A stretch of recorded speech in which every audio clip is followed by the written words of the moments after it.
Because you have all already heard so much about how wonderful Marley is, I'm going to use this video for the dual purpose of showing him off and teaching someone how to free lunge their horse to train them for jumping. You'll notice in this video that there isn't a large jump chute designed to funnel a horse over a jump, and there aren't 3 people with whips standing in the ring to ensure that he gets over it. Marley aims for the jump himself. It's a low drama exercise. After he completes the jump, he comes over for lots of love and attention. Free jumping is one of the best ways to create a horse that rushes at fences.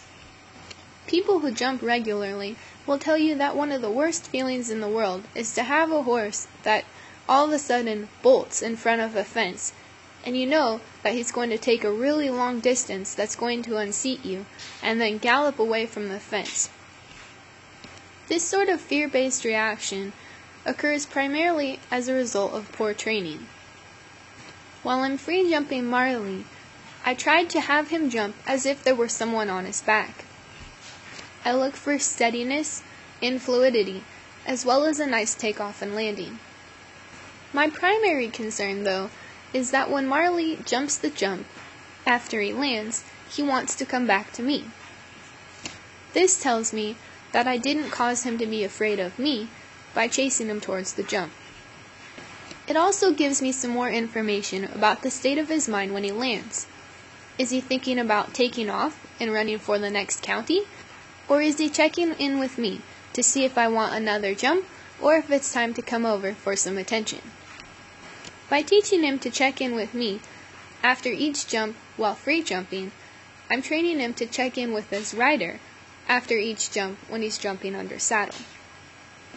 By training him to check in with his rider immediately after a jump, I'm helping him be a safer pony. I'm hoping that if his rider is unseated over the fence or becomes frightened for any reason, Marley will be right there waiting to check in and ask what to do next.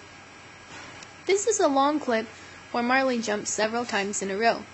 Something that I really like about it is that without any extra pressure from me, when Marley does a jump but doesn't do it with quite as much enthusiasm and scopiness as he's been rewarded for on past attempts, he sends himself back out along the rail for another try.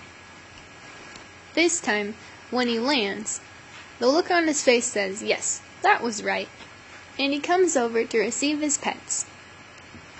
What more could you want than a horse that is self-motivated to jump cute?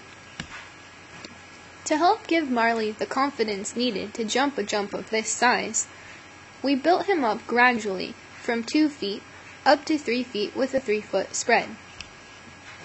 While the little 2-foot vertical wasn't very impressive, the reason that we started at that size was that it was something that Marley could do easily and be successful at.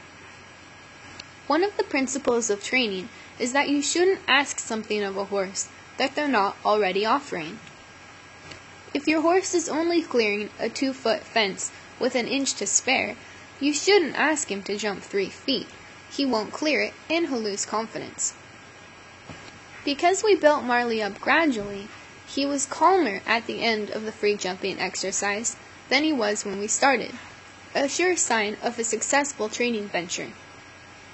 Without any downtime between the last fabulous jump, I get on Marley and ride him around bareback. Most horses after free jumping are frothing with sweat, foaming at the mouth, and are in no condition to be ridden. And most will have developed the dangerous habit of charging at any fence on the rail for fear they're going to be chased over it. I walk Marley all around the jump on the rail that he was just free jumping over. He shows no inclination to rush, even when we step over the small jumps on the side. He also has no problem tracking to the right, which could have been a problem had we lunged him all to the left. It's important when free lunging to have your horse go both directions, both for their mental health, physical development, and balance.